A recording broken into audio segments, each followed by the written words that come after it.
Now you will serve as an example to all who dare oppose Caesar's legion. Defend yourself! Over here.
Prim has a new sheriff. Khan's got cornered in the ruins of Boulder City. NCR let him go.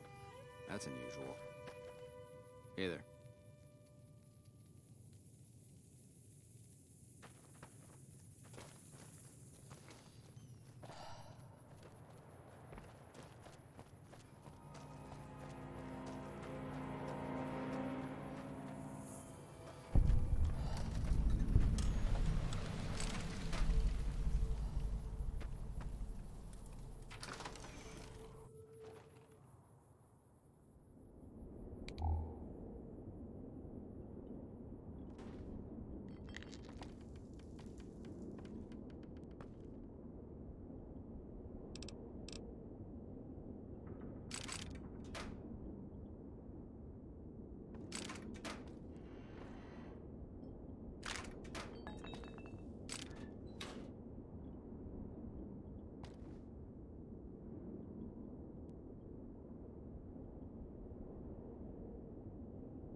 Ooh, got something good for me?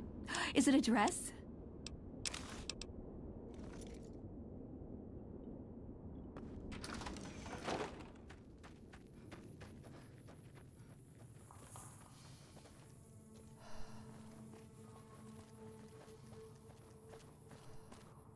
Whoa there, pal.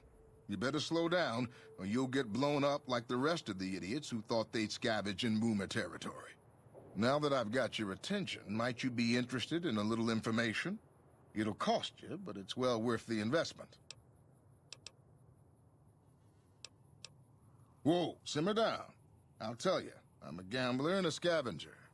I've made some cash from gambling and some cash from reclaiming goods that are no longer being used. Now, do you want my help or not?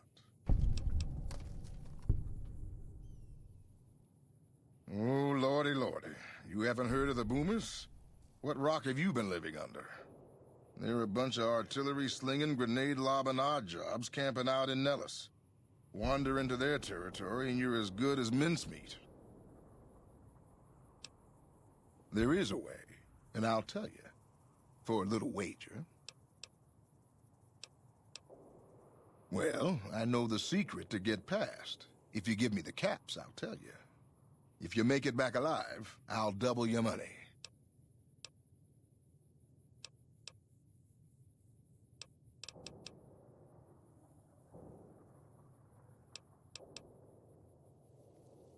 Suit yourself. Come back and see me when you get tired of picking shrapnel out of your backside.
Over here.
Prim as a new sheriff.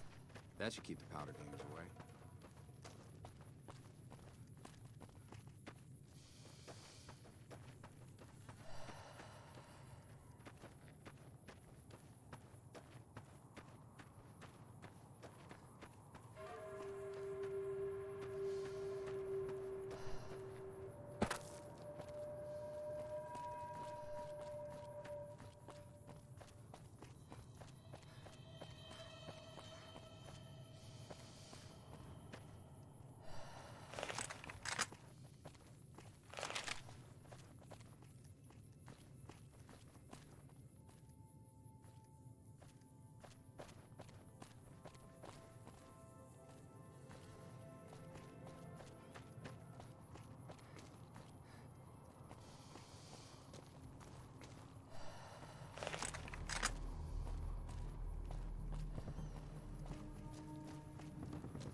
my heart I have but one desire, and that one is you. No other will do.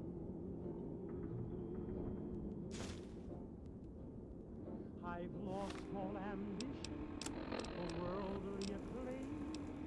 I just want to be the one you love, and with your adieu.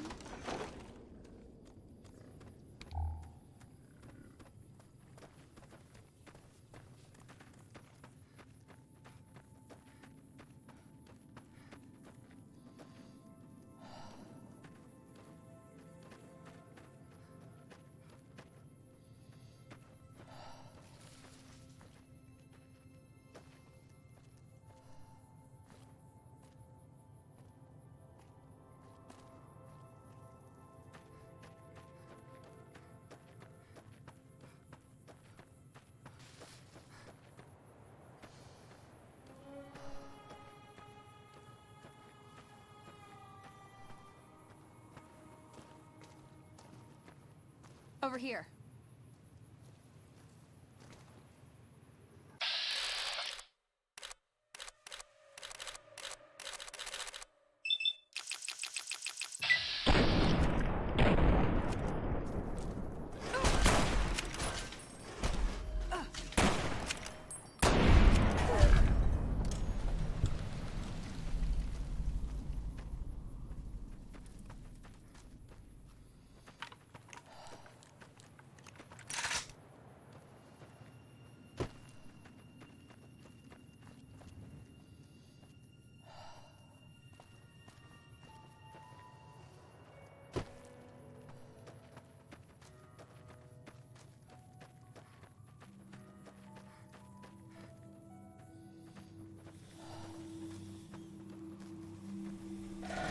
Trouble.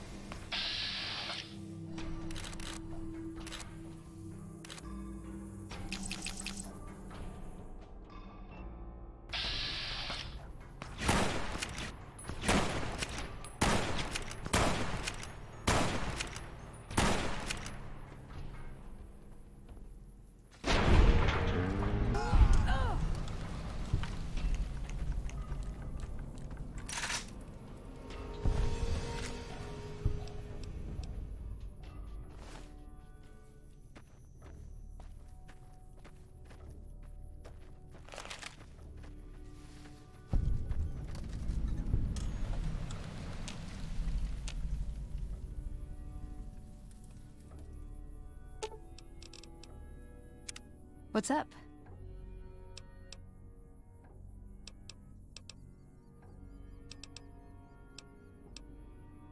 He was dead when I got there. Sure, he's one of the hotel managers on the Strip. He comes up in the news now and then. Him and the other chairman run the Tops. It's one of the nicer hotels. Or so I hear. Elder McNamara wouldn't shell out for a passport for me, so I've actually never been to the Strip. Why do people get so cheap when they get old? This better not be about the meaning of life. I'm worried they'll be the death of the Brotherhood. They take what they want. We defend our interests to the death. But there's a handful of us and tens or hundreds of thousands of them. So it's not going to end well. Last time we clashed, we lost a lot of people. Retreated to our bunker. Now we're afraid to even move around during the day.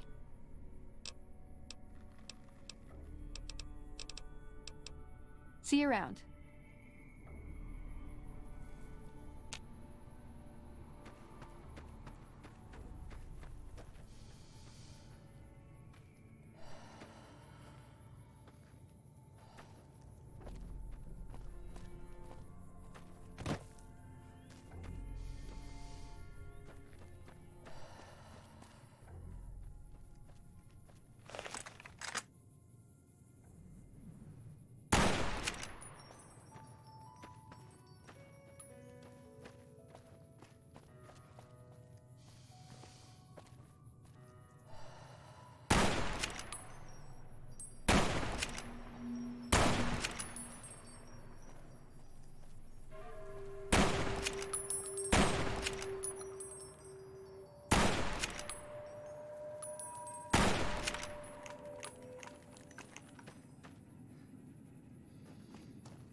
Over here. You're not a legend. You're a I've joke. had worse.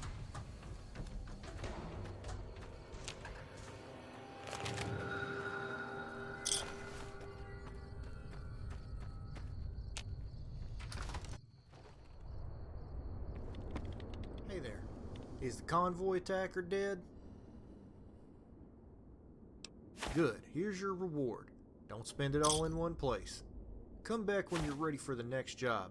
Someone is always in need of killing. You ready for another job?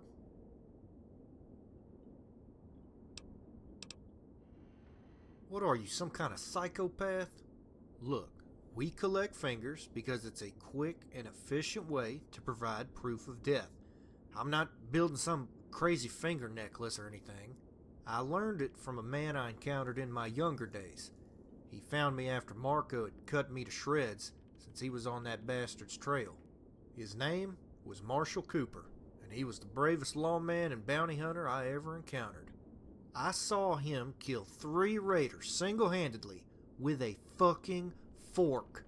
I wouldn't believe that shit if I hadn't watched him do it. I don't know much about him, except he came from Virginia or Maryland somewhere. He was some kind of high-ranking regulator. Anyway, he saved my life several times, and he taught me everything I know. We parted ways years ago. He had unfinished business back east. After that, I came out west, looking to join up with the first crew that would hire me. Anyway, that's enough of fucking story time with Uncle Steven. Are you ready to work or not?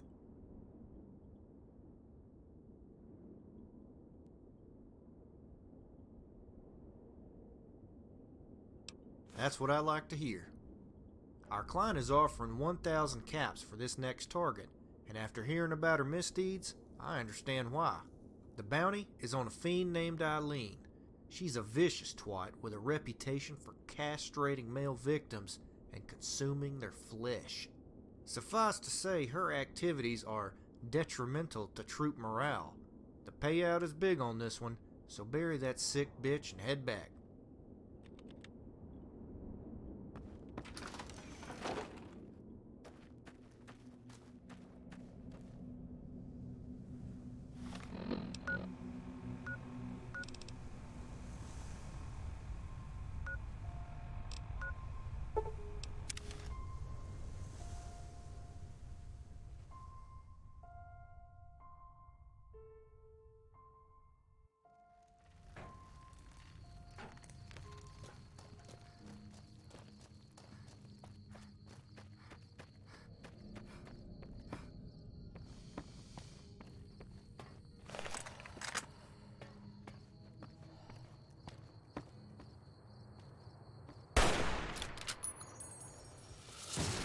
Trouble.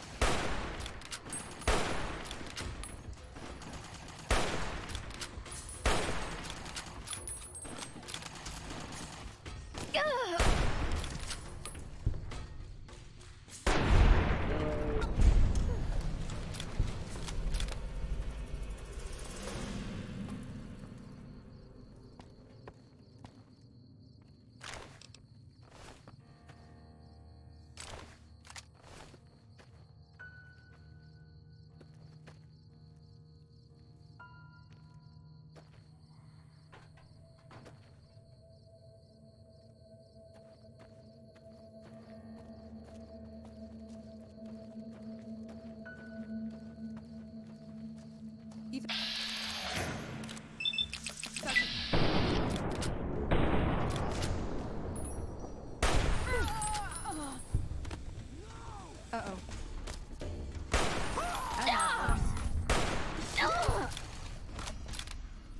Hey! Let's rock! Come on!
That's enough of that.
Hey there.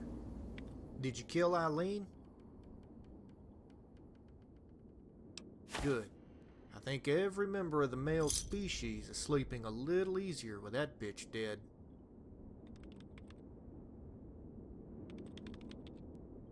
You ready to work? Good. This next bastard has it coming. His name is Cullen, and he's the new leader of the Jackals. For years, the NCR has kicked the shit out of the Jackals. But since the Republic is occupied with Caesar, the Raiders are recuperating. Even the sorry-ass Jackals are getting back on their feet, thanks to the charismatic Mr. Cullen. He's been responsible for numerous attacks on the roads south of Vegas, and he's developed a reputation for brutality and cunning. In short, his attacks are bad for business, so certain people want him removed. He's hiding out at that old police station south of town. Good luck.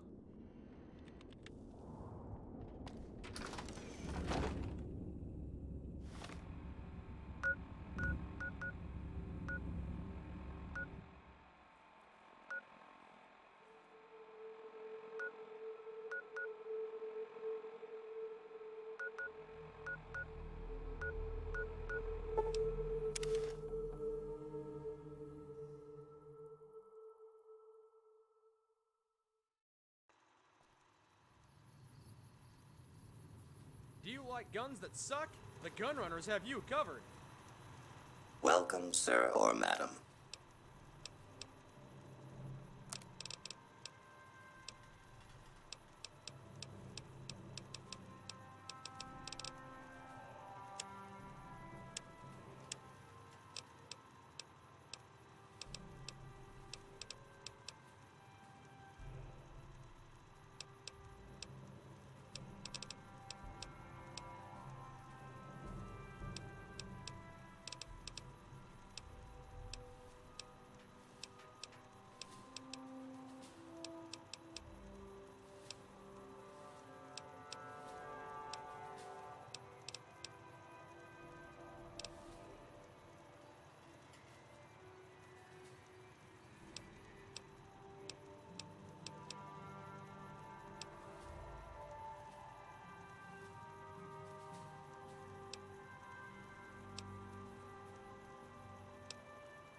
come back and see us again soon. Do you like guns?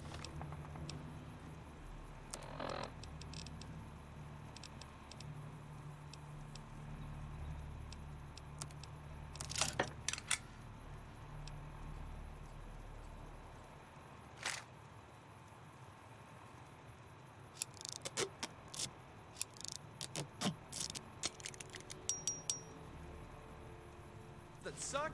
The gun runners have you covered.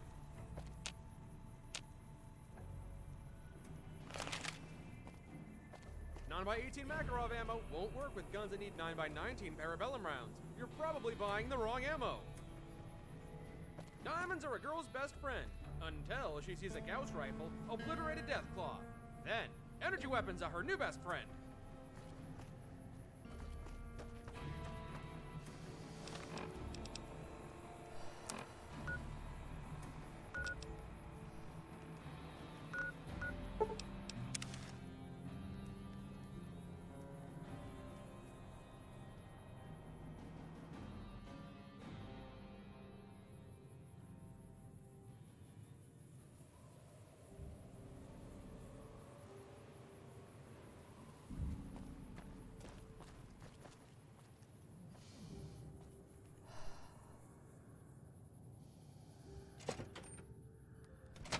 Hey, Over trouble. here.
That's enough of that.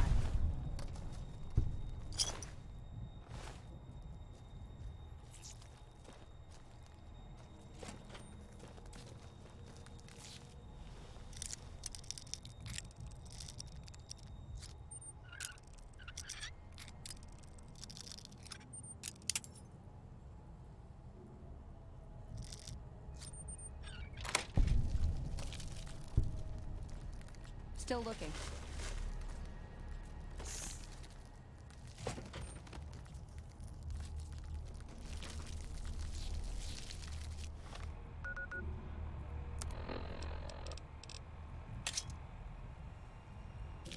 Over here.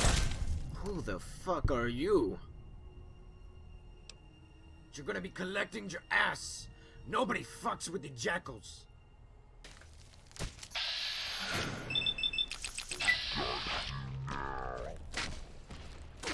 Come on, asshole.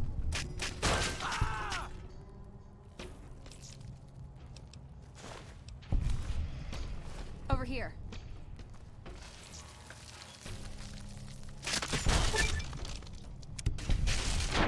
That's enough of that.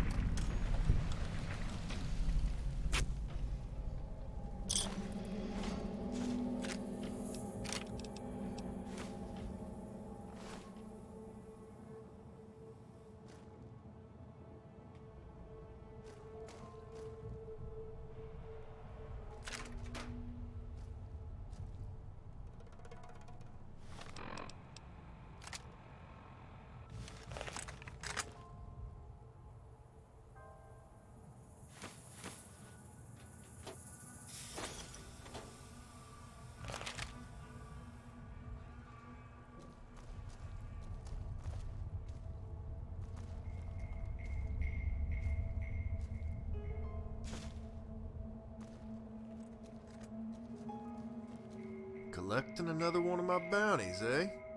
You're taking a bite out of my income, kid. I want my hands right now, or it's your ass. Fork it over right now. 1,000 caps.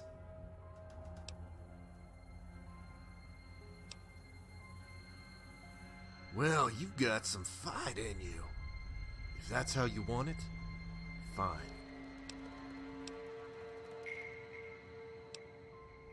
No, fuck you.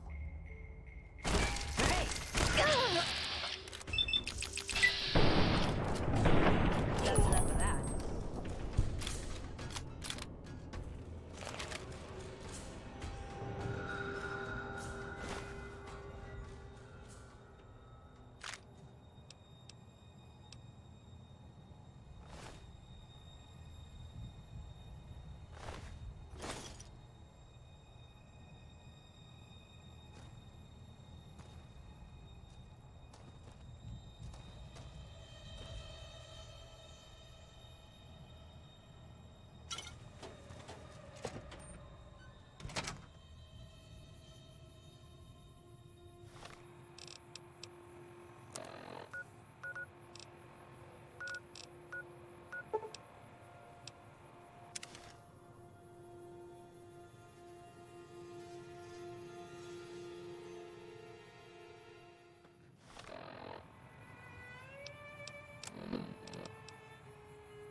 Hey there.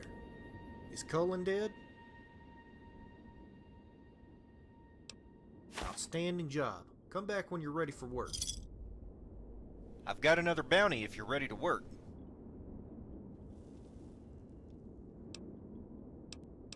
The most dangerous? I'd have to think about that. There's tons of men that were plenty mean, and more than a few were just crazy. But dangerous? I'd have to go with Doc Friday. Old Doc isn't your typical doctor. I hear he was an orthodontist before the war, whatever the fuck that is. Doc's a ghoul gunslinger, and I'm speaking about him in the present tense because he's almost certainly still alive. Years ago, a bounty came up on Doc because he had shot an actor in the testicles. I never liked actors, so I decided to give Doc a chance and explain his side of the story. He was quite affable, despite being a ghoul. So many of them are self-pitying pissants, but Doc never whined. He just treated everyone with courtesy. We talked it over, and he was so damn likable, I agreed to settle his bounty on a game of cards. Sure enough, that slick bastard took me for everything, so I let him go. I'm glad I did, because later I heard about his reputation. Despite his polite nature, old Doc is the fastest goddamn pistol in the region, maybe in the whole fucking continent. I heard he once smoked an entire squad of legionaries that tried to arrest him for drug smuggling. He wiped them out in seconds, supposedly. He still drifts from here to there, always with that ghoul whore at his side. No-Face Kate was her name, I think. If you ever encounter him, I'd advise you to return his courtesy. Shit, I got distracted again. Are we gonna work or not, damn it?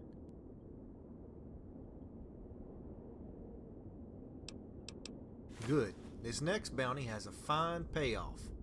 Target is Tony Idaho, a young man who's shaken up the drug trade in the Mojave. He's been able to put more dope on the market at cheaper rates than all his competitors, including the cons, who are not too pleased. You're definitely getting a reputation. The client asked for you by name. They want Tony to bite the dust immediately. Good luck.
trouble.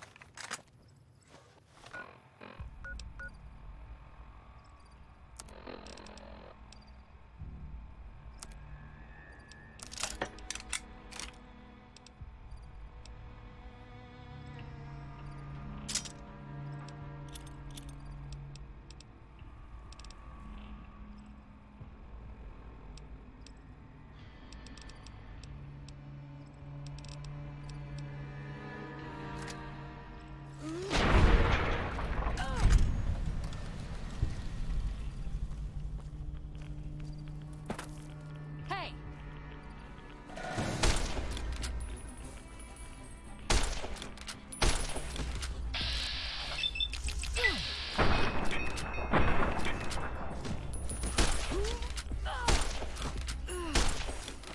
I knew I should have been there.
What in the name of fuck are you doing in here?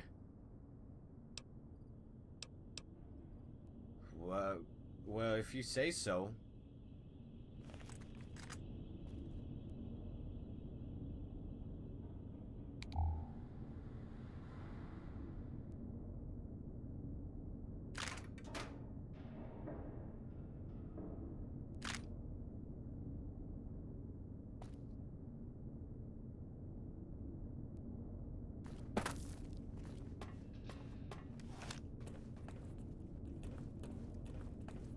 Evening.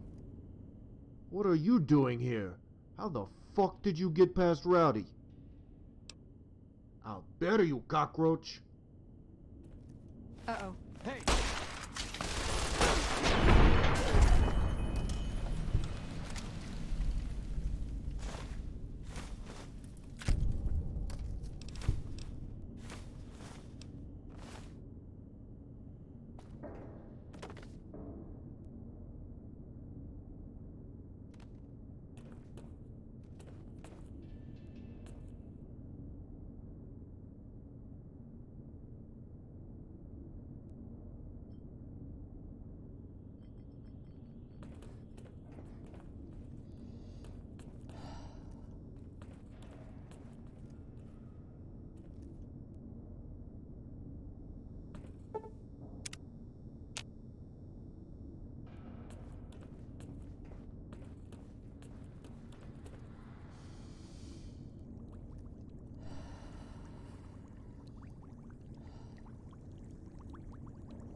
Hey there. Is Tony dead yet? Outstanding work. Take a break, kid. You've earned it.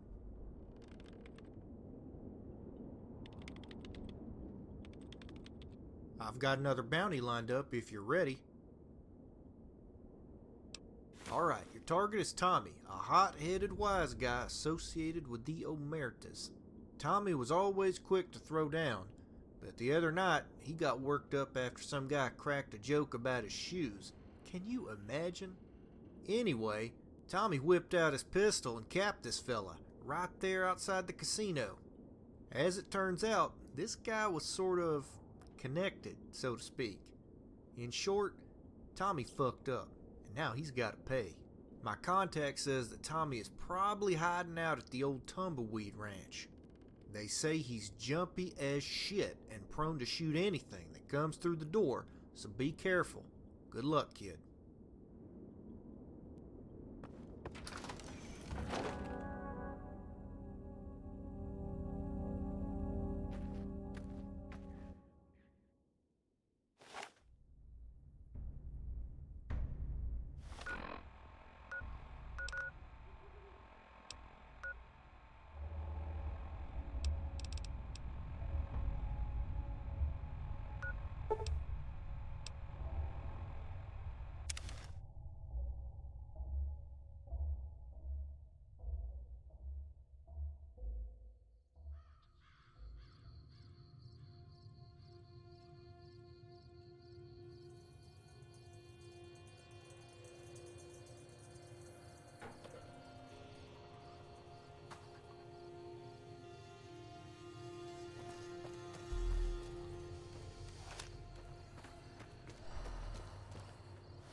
Thank you for tuning in to 8-Bit Hits. I am Fist, your super mutant host.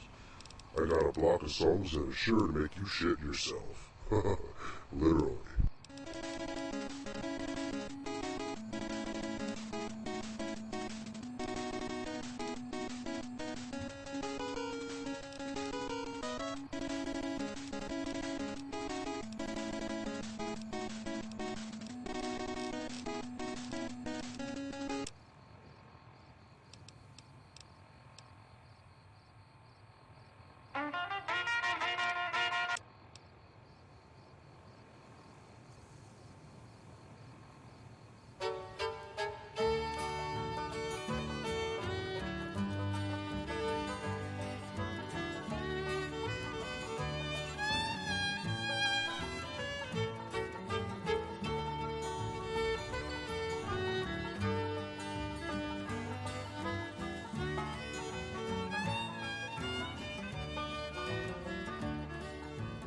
Are you poor, forlorn, and hungry? Are there lots of things you lack? Is your life made up of misery? Then dump the bosses off your back. Are your clothes all packed and tattered? Are you living in a shack? Would you have your troubles scattered? Then dump the bosses off your back.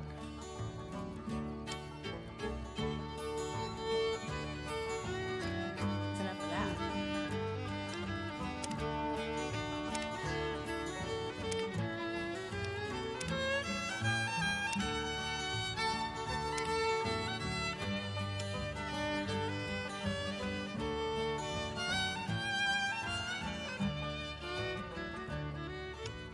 Are you almost split asunder?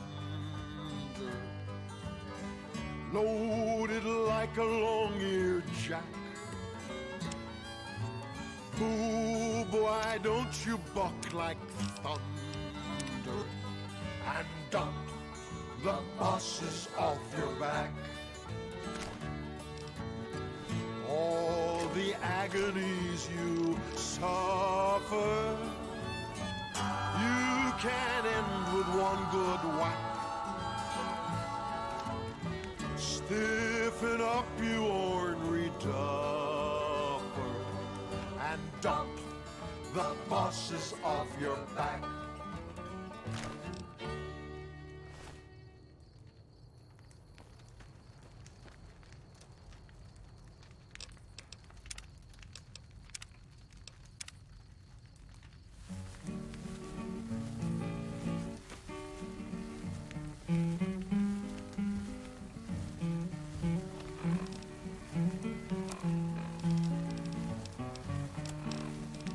This land is your land, and this land is my land.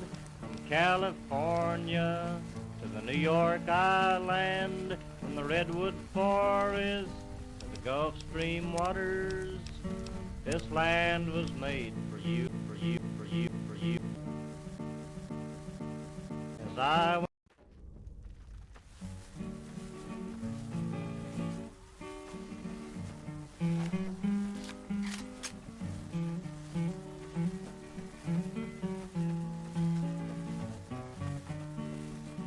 This land is your land, and this land is my land.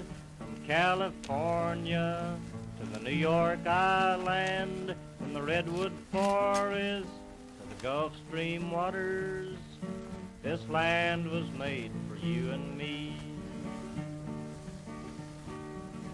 As I went a-walking that ribbon of highway, and I saw above me that endless skyway. I saw below me that golden valley. This land was made for you and me.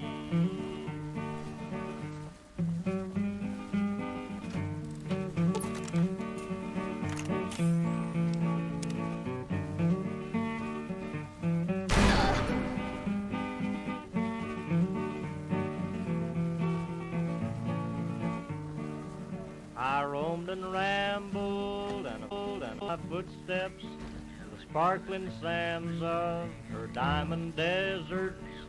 All around me, her voice was a-sounding. This land was made for you and me. There was a big high wall there that tried to stop me. Sign was painted, said private property. But on the backside, it didn't say nothing. This land was made for you and me. When the sun comes shining, then I was strolling, and the wheat fields waving, and the dust clouds rolling. My voice was chanting as the fog was lifting. This land was made for you and me. This land is your land, and this land is my land. Got you now. California, New York Island, Redwood Forest, Gulf Stream waters. This land was made for you and me. I've had worse.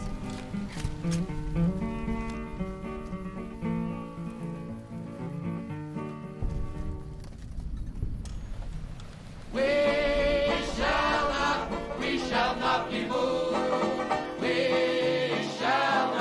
We shall not be moved, just like a tree that's standing by the water. We shall not be moved. The Union is behind us. We shall not be moved. The Union is behind us. We shall not be moved, just like a tree that's standing by the water. We shall not be moved. We shall not be moved. We shall not be moved, just like a tree that's standing by the water. We shall not be moved. We will stand and fight together. We shall not be moved. We will stand and fight together. We shall not be moved, just like a tree that's standing by the water. We shall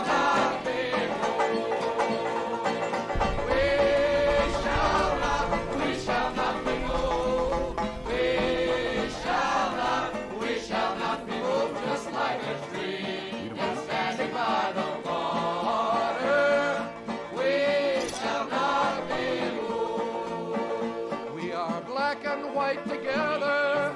We shall not be moved. We are black and white together. We shall not be moved, just like a tree that's standing by the water. We shall not be moved. We shall not be moved. We shall not be moved, just like a tree that's standing by the water. We shall not be moved.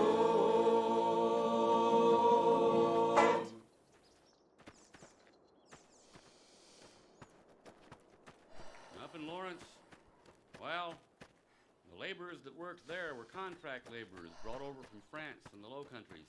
Not good enough to be citizens. Good enough to work their whole lives out, spitting up blood at the looms. Not good enough to vote for all the good it'd do them. Well, they struck, most of them women, 27,000, who are dying at the average age of 26 because of the dust in the weave rooms. Can you imagine that? Well, they struck. The issues were, of course, wages, hours, and conditions, like any strike. When the women met, they talked about it amongst themselves. Besides wages, hours, and conditions, that's important. But it takes more than those three things to be a woman. It takes more than those three things to lead any kind of decent human life. On the next day, parading down the street, the 2 years of parades, the newspaper reporters noticed that there was a young woman carrying a large sign that said, "Bread, yes, roses too." And Lawrence became the Bread and Roses strike. And they marched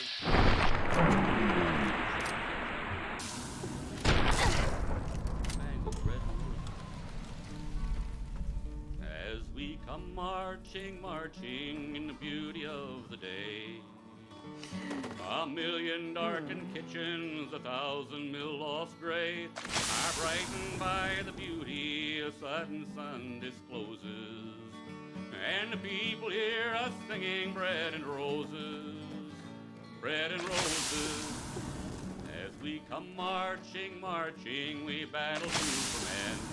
For they are women's children, we'll mother them again. Our lives shall not be sweated from birth until life closes. Hearts can starve as well as bodies, give us bread, but give us roses.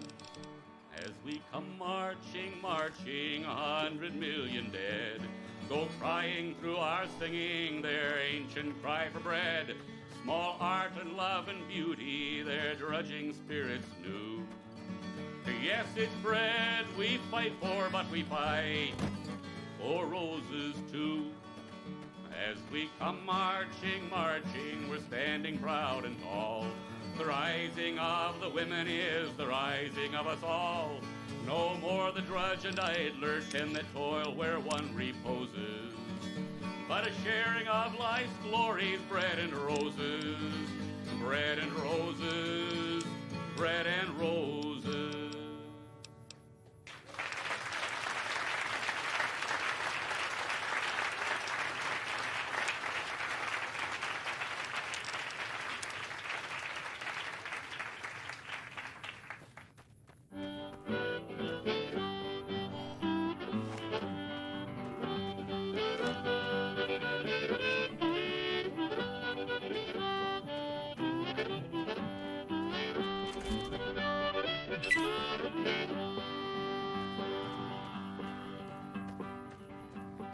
I ain't got no home, I'm just a roaming round.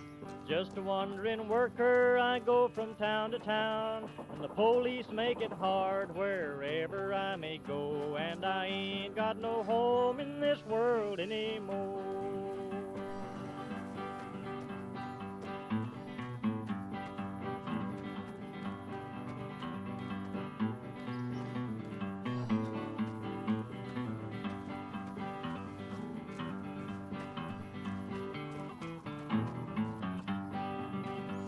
My brothers and my sisters are stranded on this road, a hot and dusty road that 1,000,000 feet have trod.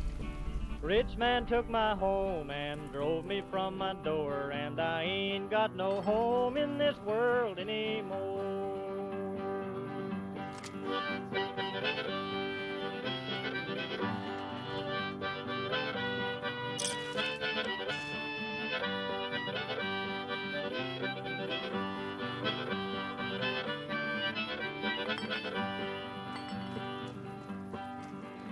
was a farming on the shares, and always I was poor. My crops I lay into the banker's store. My wife took down and died up on the cabin floor, and I ain't got no home in this world anymore.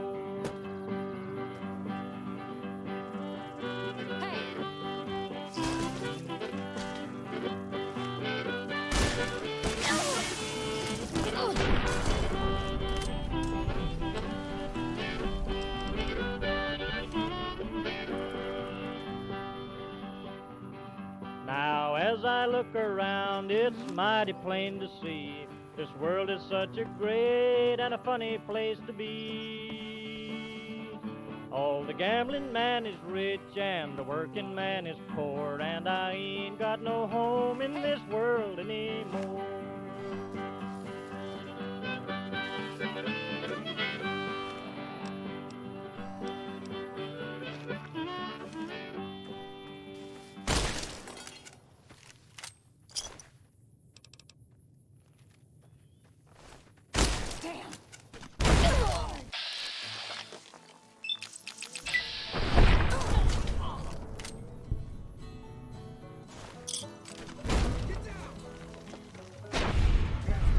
When I was just a little thing, I used to love parades with banners, bands, red balloons, and maybe lemonade. When I came home one May Day, my neighbor's father said, "Them marchers is all commies. Tell me, kid, are you a red?" Well, I didn't know just what he meant. My hair back then was brown. Our house was plain red brick like most others in the town. So I went and asked my mama why our neighbor called me red. My mommy took me on her knee and this is what she said. "Well, you ain't done nothing if you ain't been called a red. If you marched or agitated, found it said. So you might as well ignore it or love the word instead, 'cause you ain't been doing nothing if you ain't been called a red." When I was growing up, had my troubles, I suppose, when someone took exception to my face or to my clothes, or tried to cheat me on a job or hit me on the head. When I organized to fight back, why the stinkers called me red. But you ain't done nothing if you ain't been called a red. If you marched or agitated, then you're bound to hear it said. So you might as well ignore it or love the words instead, 'cause you ain't been doing nothing if you ain't been called a red. When I was living on my own apartment that I had a lousy, rotten landlord, let me tell you, he was bad. But when he tried to throw me out, I rubbed my hands and said, "You haven't seen a struggle if you haven't fought a red. And you ain't done nothing." Ooh, got something good for me? Is it a dress? If you march or agitated, then you're bound to hear it said. So you might as well ignore it or love the words instead, 'cause you ain't been doing nothing if you ain't been called a red. Well, I kept on agitating, 'cause what else can you do? You're gonna let the sons of bitches walk all over you. My friend said, "You'll get fired hanging with that commie mob." I should be so lucky, buddy, I ain't got a job. And you ain't done nothing if you ain't been called a red. If you marched or agitated, then you're bound to hear it said. So you might as well ignore it or love the words instead, 'cause you ain't been doing nothing if you ain't been called a red. Well, I've been agitating now for 50 years and more, for jobs and for equality and always against war. I'll keep on agitating as far as I can see, and if that's what being red is, well, it's good enough for me. 'Cause you ain't done nothing if you ain't been called a red. If you marched or agitated, then you're bound to hear it said. So you might as well ignore it or love the words instead, 'cause you ain't been doing nothing if you ain't been called a red.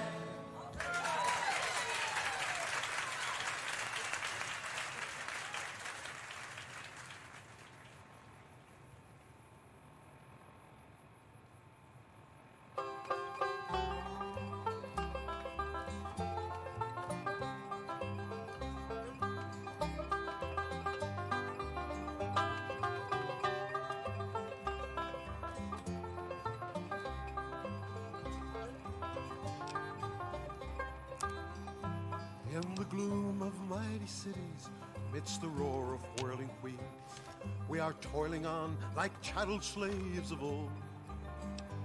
And our masters hope to keep us ever thus beneath their heels, and to coin our very lifeblood into gold. But we have a glowing dream of how fair the world will seem when each man can live his life secure and free. When the earth is owned by labor and there's joy and peace for all in the commonwealth of toil that is to be.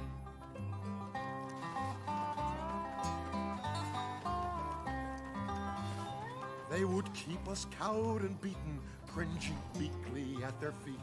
They would stand between each worker and his bread. Shall we yield our lives up to them for the bitter crust we eat? Shall we only hope for heaven when we're dead? But we have a glowing dream of how fair the world will seem when each man can live his life secure and free. When the earth is owned by labor and there's joy and peace for all in the commonwealth of toil that is to be.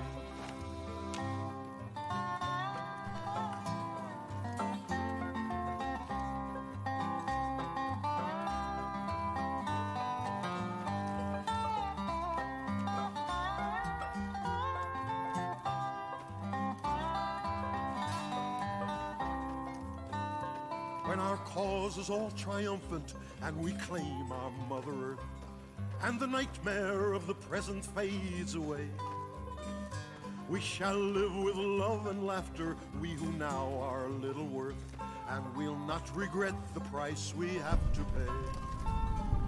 But we have a glowing dream of how fair the world will seem when each man can live his life secure and free. When the earth is owned by labor and there's joy and peace for all in the commonwealth of toil to be. In the commonwealth of toil that is to be. Over here! Trouble. I'm not doing so well here. That's the end. In the commonwealth of toil that is to be. Uh-oh. Hey!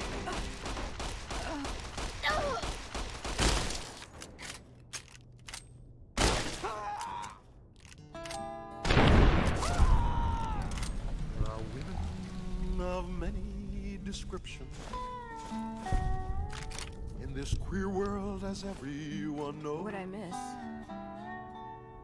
Some are living in beautiful mansions and are wearing the finest of clothes. There are blue-blooded queens and princesses who have charms made of diamonds and pearls. But the only and thoroughbred lady is the rebel girl. That's the rebel girl, the rebel girl. To the working class, she's a precious pearl. She brings courage, pride, and joy to the fighting rebel boy. We've had girls before, but we need some more in the industrial workers of the world. For it's great to fight for freedom with a rebel girl. Yes, her hands may be hardened from labor, and her dress may not be very fine, but a heart in her bosom is beating. That is true to her class and her kind. And the grafters in her are trembling when her spite and defiance she'll hurl. For the only and thoroughbred lady is the rebel girl.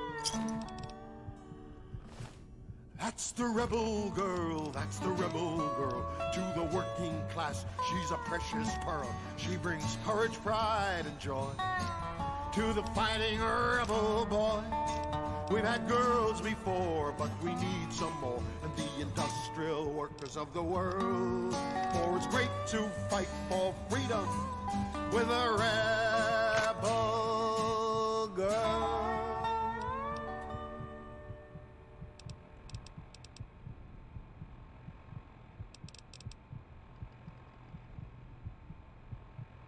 Up in Lawrence, well, the laborers that worked there were contract laborers brought over from France and the Low Countries. Not good enough to be citizens. Good enough to work their whole lives out, spitting up blood at the looms. Not good enough to vote for all the good it'd do them. Well, they struck, most of them women, 27,000, who are dying at the average age of 26 because of the dust in the weave rooms. Can you imagine that? Well, they struck. The issues were, of course, wages, hours, and conditions, like any strike. Well, the women met and talked about it amongst themselves. Howdy. Hello again, this is Count Zero, and welcome to another episode of Know Your Mutant. On today's episode, we will be getting to know... Countdown for blast off. X-5, 4, 3, 2, X-1, fire.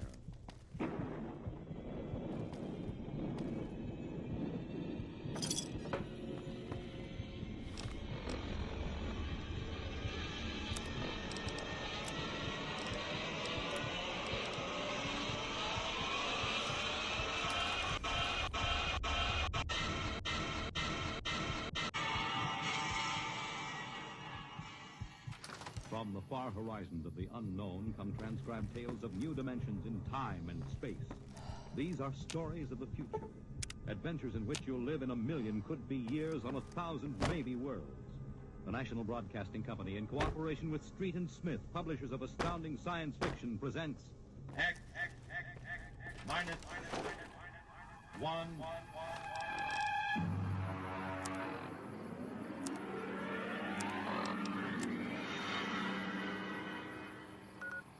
Tonight's story, Ray Bradbury's Dwellers in Silence.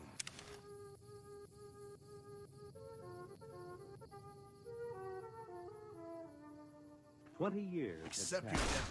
20 years since the last of the giant migration ships had crashed to the surface of Mars, bearing its pitiful handful of survivors of the Earth Wars. 20 years of longing, of turning eyes toward the green Earth as it hung on the horizon like a beckoning light. And now it was done. And the first new ship, built of shining Martian chromatons, had lifted bravely toward home with 3 men locked in its metal belly.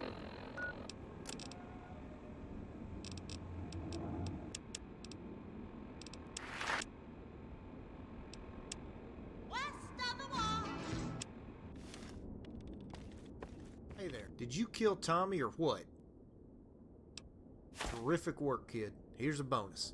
Come back when you're ready for more work. Back already? Did you blow all the caps gambling, or was it the hookers? It doesn't matter so long as you're able to work. Are you up for the next job? Some way, somehow, a collection of bums, junkies, and lowlifes managed to scrape together 500 caps for this next bounty. The bounty is on some rich kid named Alex. From time to time, little Alex enjoys terrorizing the less fortunate members of Freeside. This seems like a waste of time, but business is business, and they've already shelled out the caps. Their head honcho is some bum named Jasper. You can find him at Freeside.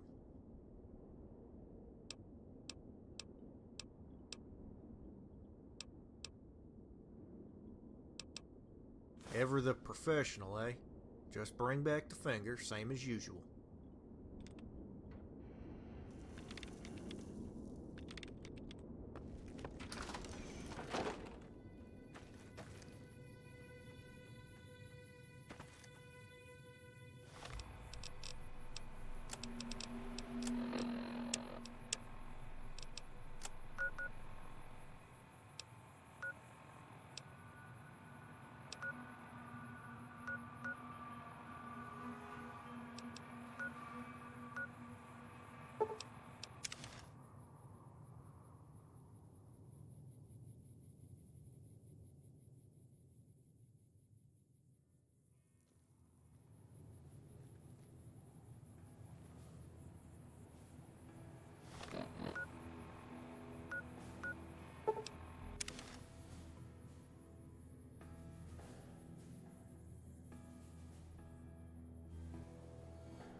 Looking for a fix, man? I got what you need. Have a look, baby.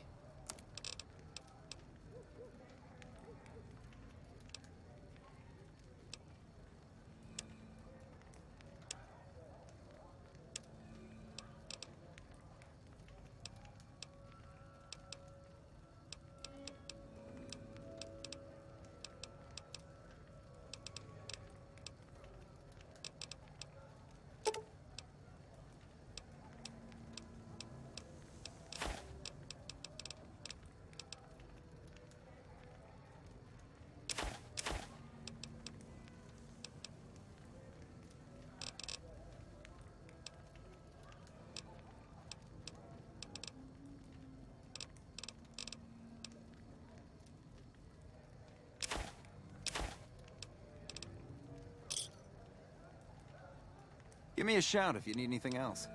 Till next time.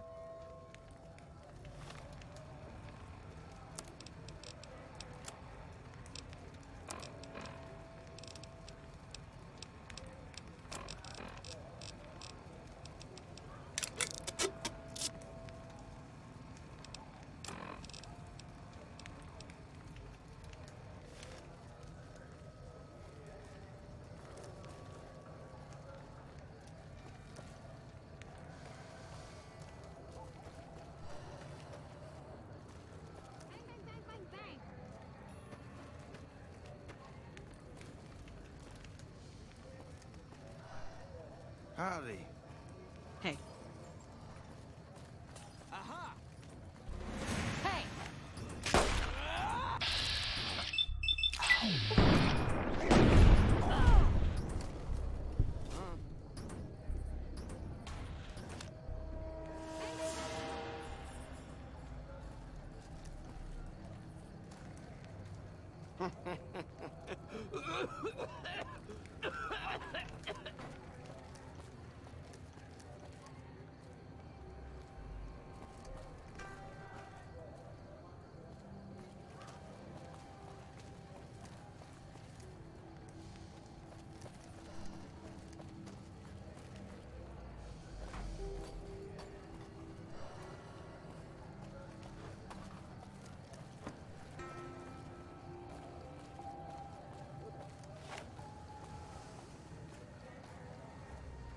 Check it out, between the dumpsters there.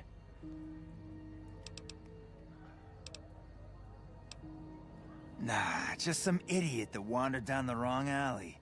Sound familiar? I've got you now. Over here.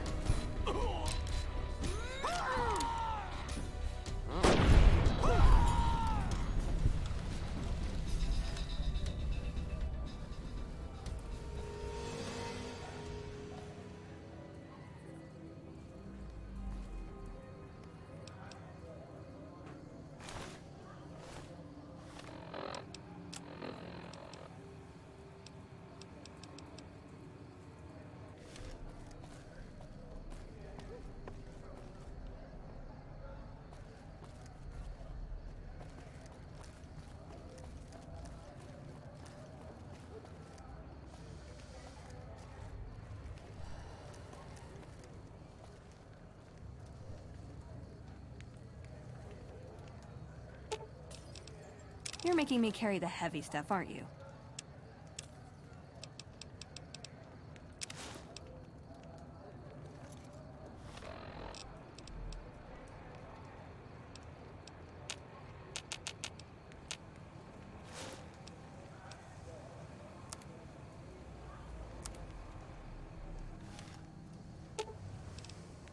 Ooh, got something good for me? Is it a dress?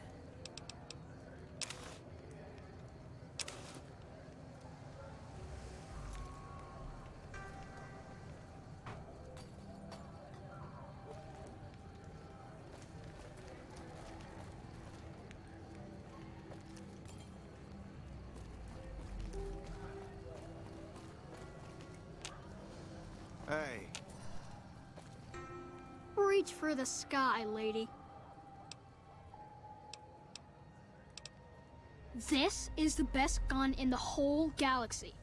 I paid 1,000,000 caps for it, and it wasn't even brand new.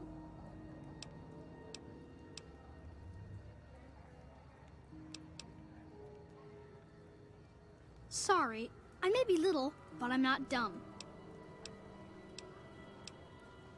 Sorry, but I need to shoot Stacy. We can find you another gun.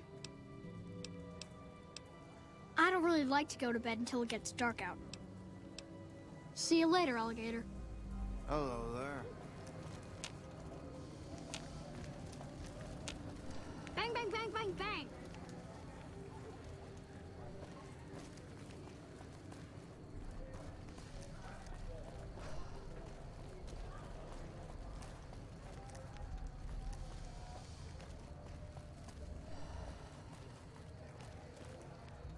Your lady friend needs to lighten up.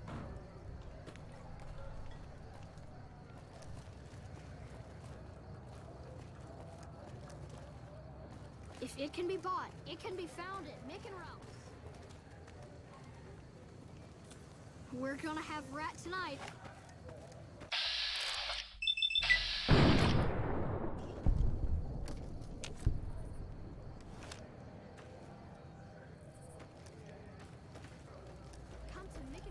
Thanks, lady.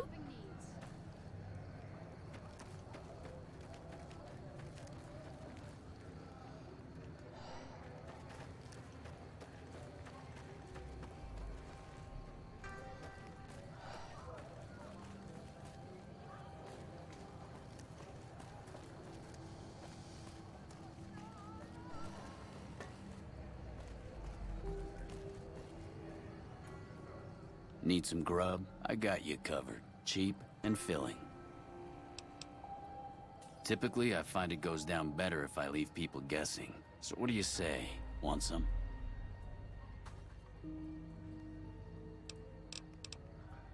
You won't regret it, at least until an hour or so from now.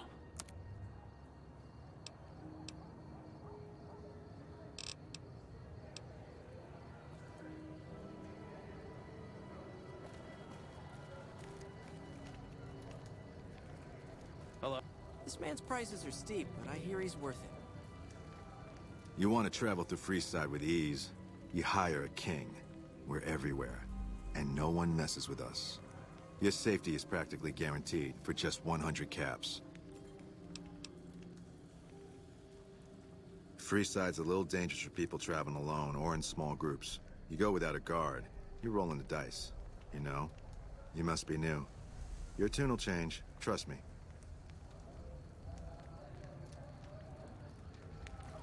This gentleman and I were just settling on a price. I'm afraid you'll have to hire one of the others this time around. You want to travel through Freeside. Your safety is... Great. As long as you're in Freeside, I'll be hanging out by side. It'll be a blast. But I'm only sticking around as long as you're in Freeside. You leave, and you'll find me gone as well. So where to? Hello? You wanted something? Nothing. I'm working right now. You want to know more? Head over to our hangout at the center of town. It's kind of hard to miss. Did you want something else? Whatever you say.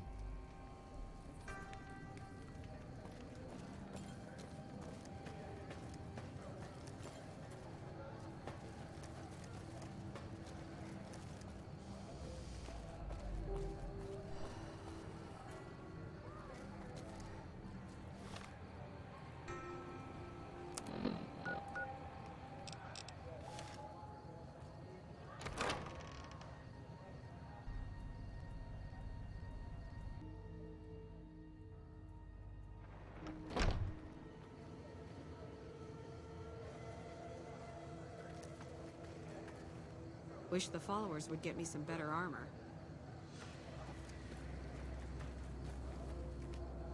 Stay alert.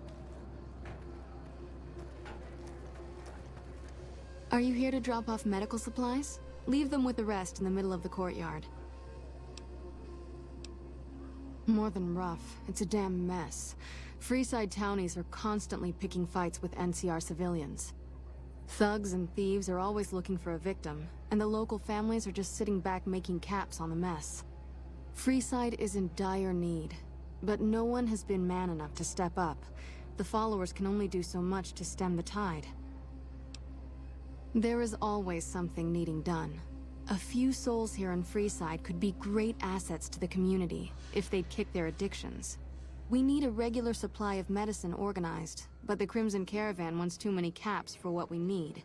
Lastly, tensions between the townies and NCR tourists have been going downhill fast lately. A lot of innocent people will get hurt if things blow up.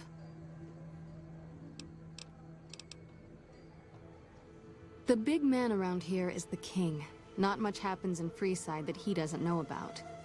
He has the most influence locally, and some of his crew haven't helped the situation by harassing NCR citizens and charging double for water. Some NCR soldiers have been bringing in supplies, but none of it is going to Freeside locals. I've tried to speak to both sides to no avail. Yes, old Bill Ronte and Jacob Hoff. They're not going to kick their habits on their own. Old Bill Ronte is an exceptionally skilled machinist. He could fix the problems we've been having with Freeside's water pump, if he sobered up. The Garretts hooked Jacob on chems when he was working for them. Ironic, since he used to homebrew detox chems. He's a natural chemist. In Freeside, the drunks and drug addicts flock in and around the Atomic Wrangler. I'd start there. Sobering them up and putting them back to work would go a long way toward helping Freeside. What do you want to talk about? What did you want to know? Bill Ronte installed that pump a few years ago, back when he was sober. It was a major improvement for the community. But lately, the Kings have started charging locals to use it, and NCR squatters twice as much. That'll come to no good. They've been Freeside's gang for the past 5 years or so, ever since Mr. House and his 3 families pushed everyone else out of Vegas. They've done a lot of good for the community, but that seems to be changing. The flood of NCR squatters has been an affront to them. I guess that explains the situation with the water pump. Usually, the king wouldn't let his crew bully folks around like that. I know they sell a lot of guns, as if that's what Freeside needs. I hear Mick handles the guns. No idea what Ralph does. Oh, them. They sell energy weapons, which are very popular with better-heeled prospectors looking to explore the wastes. Stay clear of them. Brother and sister are both psychopaths, though at least Gloria is rational. Jean-Baptiste likes killing. A den of iniquity. The Garretts do more than their share to keep the locals drunk or high enough to stay lazy. Their thugs, on the other hand, they keep wired on chems to stay dangerous. What is it with Freeside and brother-sister psychopath teams?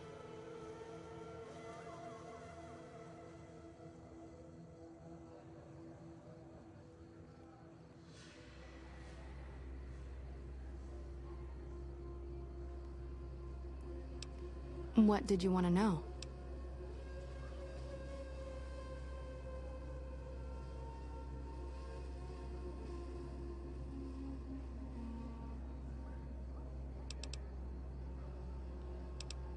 Rates of injury and illness in Freeside are very high. Supplies don't last long.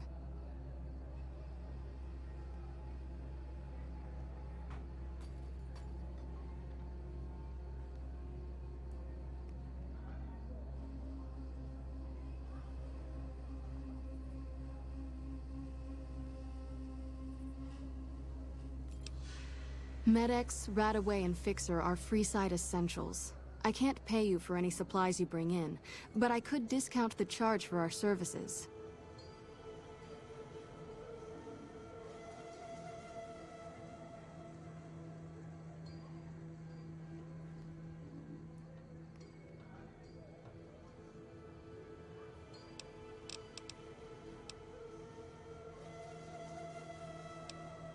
So far, the Crimson Caravan won't cut us a deal. If you can convince them or some other merchant to work with us, I'll discount supplies to you. Just come see me when you've got some supplies to turn in. What do you want to talk about? You might ask around at Mick and Ralph's, or go see the Garretts, though I suspect they're too busy poisoning Freeside to help it out. What do you want to talk about? The Old Mormon Fort serves as the regional hub for the followers of the Apocalypse. I am the administrator for this region. We arose from the boneyards of Edidam years ago.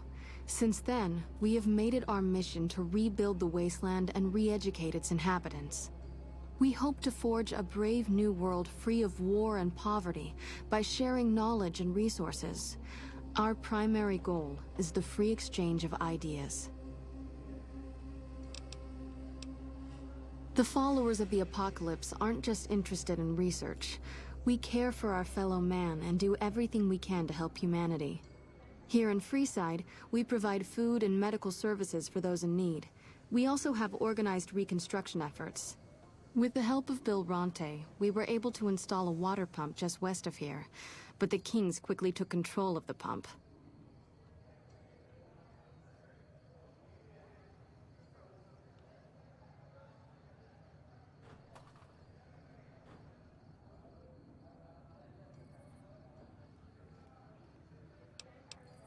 What do you want to talk about?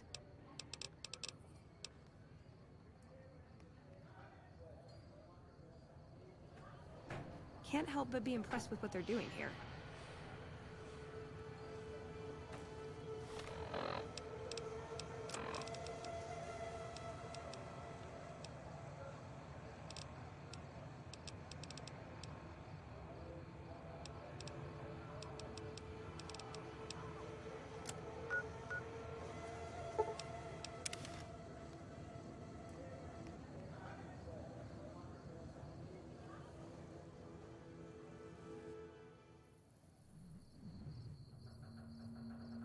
Mormon caravan from New Canaan came through the other day.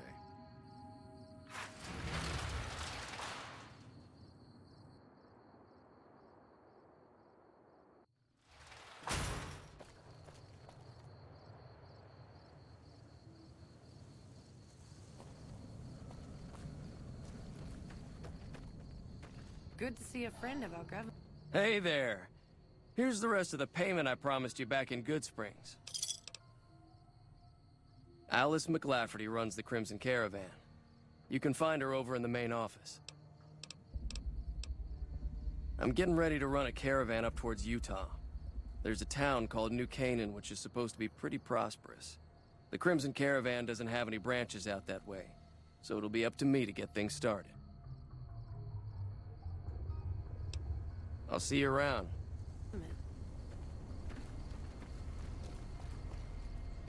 Going east is risky. Even if the roads are safer, that doesn't mean the ruins are. There might not even be any ruins to explore. But if we go back, we'll be in the same position where we left. The east is a mystery. If we don't go, we'll never know what could have been. What if Utah is even worse than Nevada? What if there is nothing for us to salvage? We've been traveling for months with nothing to show for it. We always knew that was a possibility, but we still shouldn't give up. Hello, lovely day, isn't it? The name's Egghead, and this is my mate Quentin. Pleasure to meet you. Yes, I hear that a lot. Quentin and I grew up in a vault back west, where we spent most of our lives. The thing about the vaults is that they're quirky, to put it nicely. each one is different in its own way, for better or for worse. Everything in our vault came from a place called Britain. Radio songs from Britain, TV shows from Britain, robots with British accents, holodiscs, you get the idea. Imagine our surprise when we finally left the vault and everyone was all, "Hey y'all, welcome to the wasteland, you're part of the new California Republic, yeehaw!" If you ever encounter someone talking like me, chances are they came from the same vault. Any other backstory they give you is probably a lie. It was a good place with great people, but the leadership was bollocks. Not terribly different from the wasteland, so it would seem. My friend and I are scavengers, or prospectors if you prefer. We explore destroyed buildings for valuable pre-war loot. Medical supplies from hospitals, ammo from gun shops, tools from factories, you get the idea. People pay good caps for these things.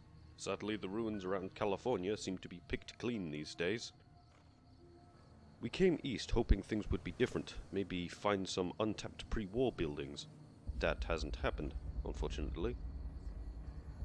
I'm beginning to suspect the desert wasn't very occupied before the war to begin with.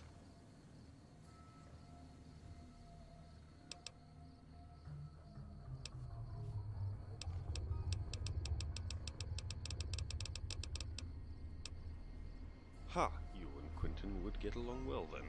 He's been trying to tell me the same thing, but I don't buy it. Regardless, I'd sooner enter hell at his side than turn around and return alone.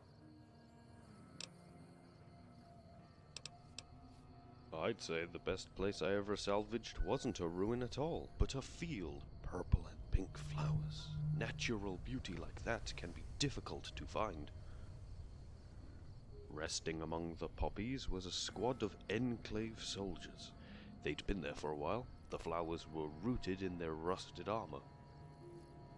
Most of the tech was destroyed, so it wasn't the most profitable find, but I don't think I'll ever again find such a hauntingly beautiful place. I'll be here, trying to talk some sense into Quentin. Hello, stranger. The name's Quentin. Nice to meet you.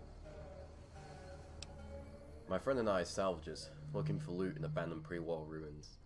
Found some good stuff in California, but Nevada's been a dry hole. He thinks we should go back west, but we probably have to give up scavenging in favour for a different life. Untouched ruins are hard to come by, you see. Personally, I think we should continue east. The desert might be harsh, but it's beautiful. More importantly, there's probably a lot of loot for us to find. We still haven't decided yet if we want to head east or return west.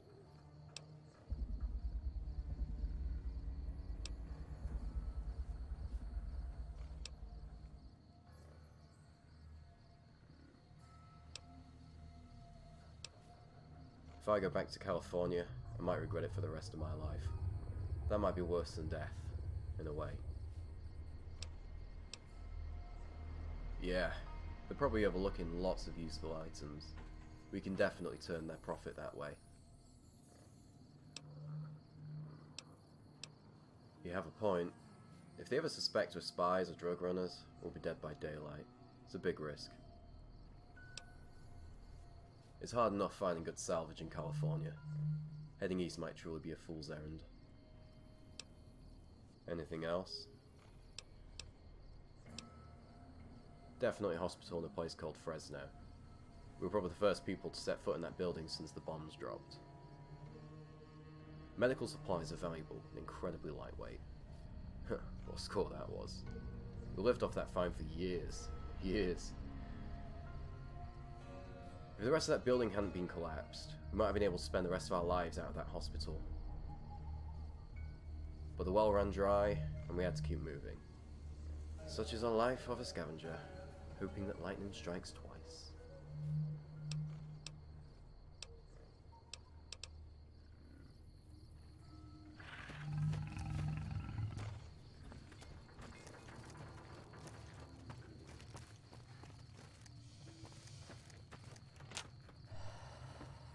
You should go talk to Blake or Alice. They handle most of our contact with visitors.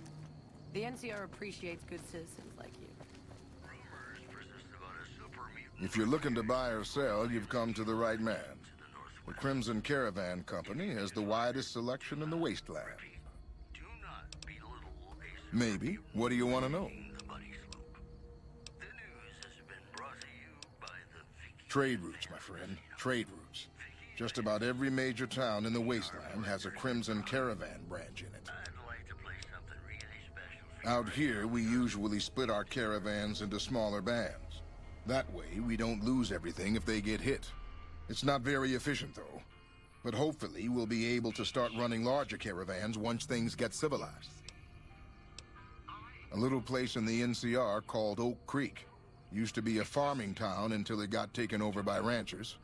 I didn't want to herd Brahmin for a living, so I signed on with the Crimson Caravan and headed east. Not much to tell, really.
See ya.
Like a fish gets caught on a hook, you'll go for a line, get hit with a book.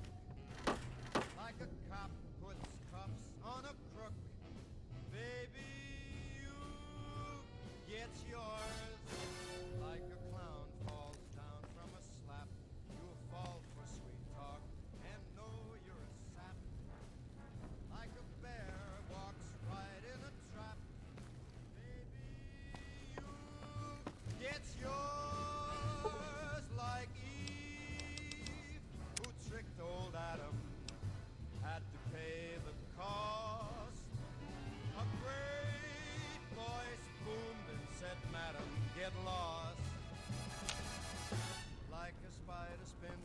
Our guide put the monorail back to work. You'll fall for a gem. Some hard-hearted guy. Welcome to the Crimson Caravan Company New Vegas branch. What may I do for you? Certainly. What would you like to know?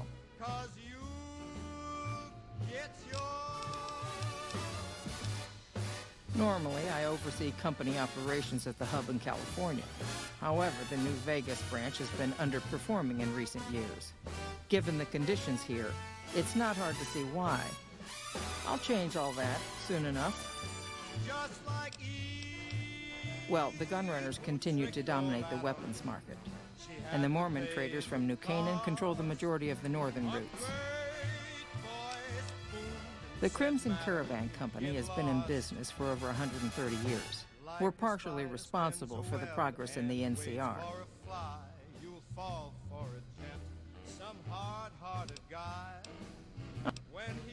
I'm afraid we have no current openings for caravanners or guards, but I am in need of a runner. Deliver this invoice to Dr. Hildern. You can find him somewhere inside Camp McCarran. It's been a pleasure.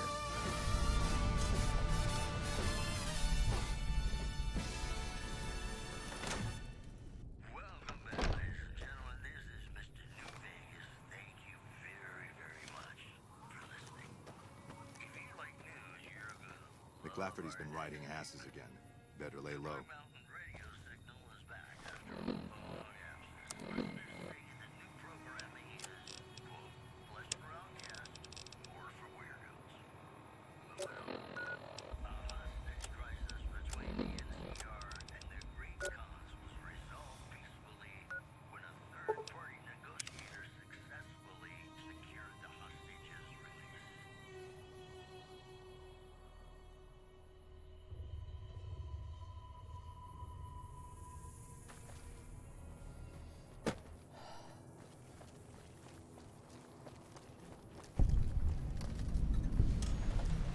Good to see you again, kid.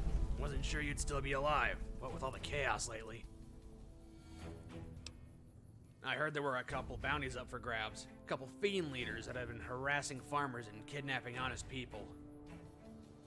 Somebody really needs to put a bullet in them, but the officers here weren't willing to pay enough for my service. Their loss.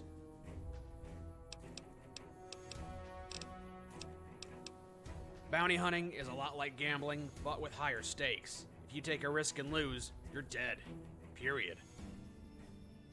This job is hardly ever worth the pay, but do enough jobs, and you'll get a reputation, which will allow you to charge more and be more selective. I actually did quite a lot of jobs for them in California when Peterson was president. Back then, I was young and naive, willing to risk my life for a measly handful of caps. The NCR got a lot more out of me than I got out of them. I still chase their bounties from time to time, but only when I'm desperate. They keep trying to pay me with paper money, not fit to wipe my ass. I've actually got a lead on a big bounty, a man as deadly as they come. I hear he's not too far from here, in a place called Westside. There's bound to be a shitstorm when I try to take him, so you might want to avoid that area for a while. Sorry, but I work alone, kid. Partners always get in my way, bumping me out of cover and constantly yammering about nothing. Last partner I had strafed into my sight lines during a firefight. Shot him clean through the occipital. That was enough for me. Hey, I don't know if you're still using that plinky pea shooter, but I've got another weapon mod for it. It's a night vision scope. Lets you see enemies at night, because the best time to shoot at somebody is when they can't shoot at you. Hope you can put it to good use.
been a long tour.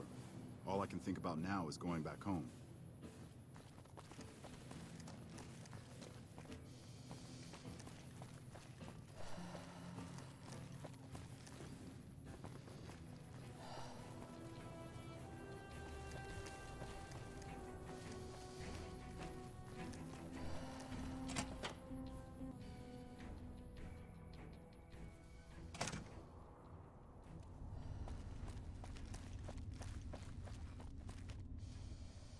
This is a military headquarters.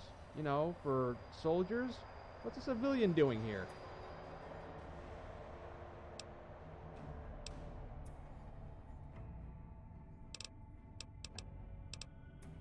Oh, it's you. I've heard about you. Sorry about jumping down your throat like that. I really shouldn't let you walk around the building unescorted, but I suppose it's okay, since it's you after all.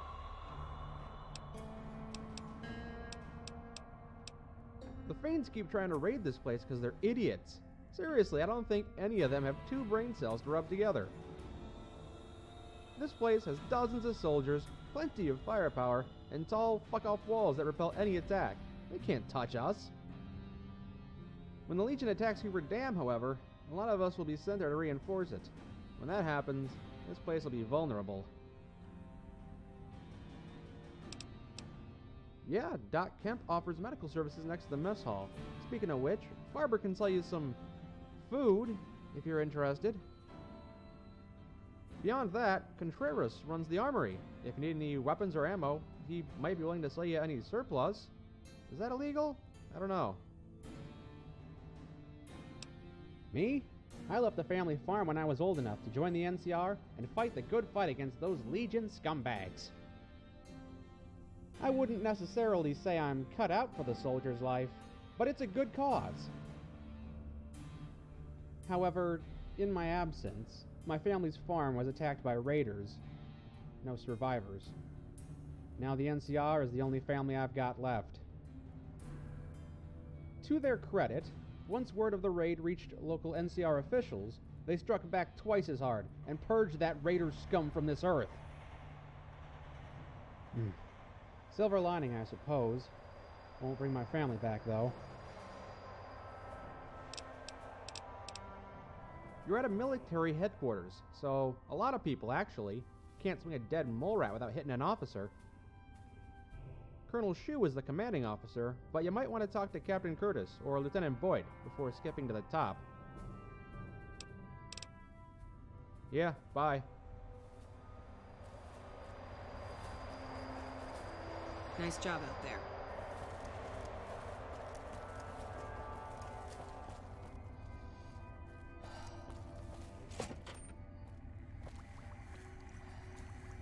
You're new. I'm Angela Williams. Were you just looking around, or... You mean give you work? No, that'd be up to the administrator, Hildern. He's back there in his office. Between you and me, I don't think he ever leaves. Plenty of mercs go in to see him, though. I can't say. We're not supposed to talk about the research, not the details.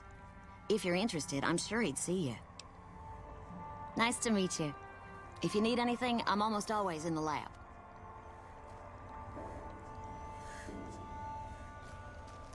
A pleasure to meet you. I'm Dr. Thomas Hildern, Director of Operations, OSI East. I presume you're here about Vault 22? From Alice. I'll see that she's paid right away. Crimson Caravan runs a tight operation. Even out here in the waste, wouldn't do to keep them waiting. Was there anything else? Or were you just here about the invoice? Wonderful. Straight to it then. Have you signed the release forms? No? Doesn't matter. We'll keep that to ourselves. Vault 22. Where to begin?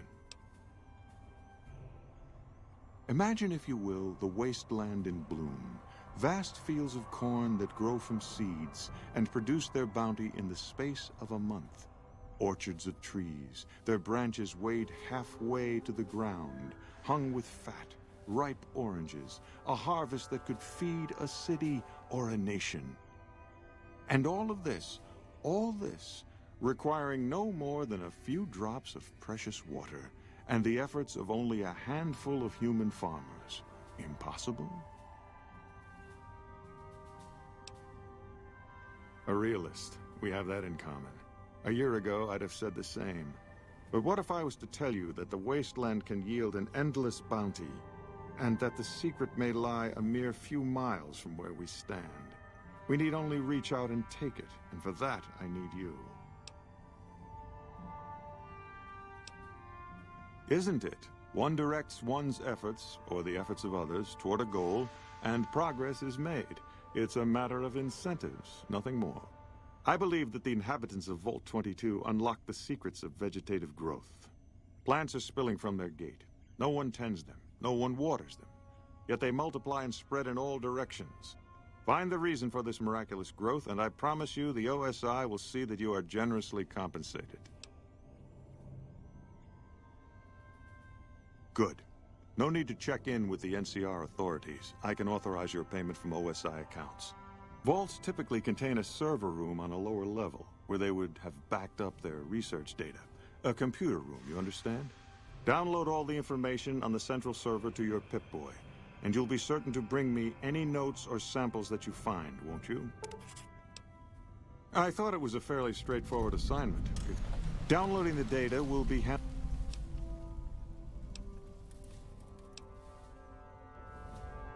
Director of the entire OSI? Me? If I didn't know better, I'd say you were trying to plant seditious ideas in my head. No, I direct our Eastern operations. I've been responsible for squeezing unprecedented levels of power from the dam. I'm also confronting the problem of food production in what little spare time I have, but I've found some promising leads. Yes, with the assistance of my team, of course. Not yet, but our government understands the value of proactive thought. Our studies project an imbalance between production and consumption. Or, for a layman such as yourself, not enough food, too many mouths to feed. Mass starvation in a decade or so. To be frank, I have no idea. I leave the fighting to Colonel Shu, and I expect him to leave the science to me. Too many people have opinions on things they know nothing about. And the more ignorant they are, the more opinions they have. Yes, goodbye.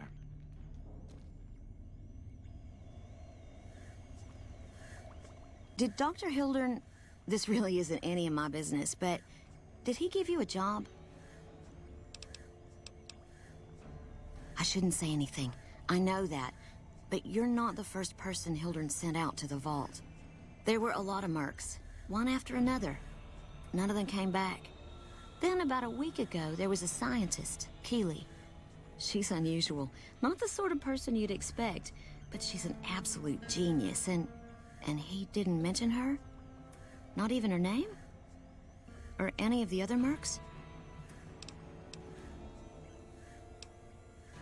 No, wait. I don't mean to see any harm come to Dr. Hildern. Unless by talk, you just mean talk. Listen, I make a fair wage, but I'm not rich. Not by any means. Maybe my kind of money wouldn't appeal to your average merc. But I'm willing to pay you if you'll find Keeley and make sure she's safe. Isn't right leaving her out there. No idea if she's alive or dead. I had a good feeling about you. Moment you walked in. I mean it. Of course. Anything. Keeley's brilliant. An absolute genius. She plays at being mean, but it's all a front. When you've lived as long as she has, you get defensive around new people. Who wants to make a friend when you know you'll outlive them? I couldn't get her to say, but she talked about the war. The Great War, when the bombs fell, like she'd been there. So, I'm guessing pretty old. 200 years? Maybe more. Like a Brahmin and a Deathclaw, though I'm not sure which would be which. Bad analogy, maybe. They're both Deathclaws in their way. Keeley hates Hildern. She says he's more politician than scientist, and gets in the way of true discovery. And Hildern hates Keeley because... well, because every time they meet, she makes him look like an ass. In front of important people, usually. The director? He's Very well spoken and knowledgeable. He's not what you'd call warm, unless he wants something from you. And even then, it's kind of a cold warm. Most of the time, I focus on the science and try to forget him. He doesn't get mixed up in any actual work, though he tells people that he does. He sure does. Everyone knows it. I've just got to endure this job until the project is finished. But abandoning Keeley, he crossed a line. Taking credit for other people's work is one thing. Sending people to die in the waste is another. If Hildren tries to recruit any more mercs, I'm gonna warn them. What can he do to me? I'm the only one who can run this lab. Right. Stay safe.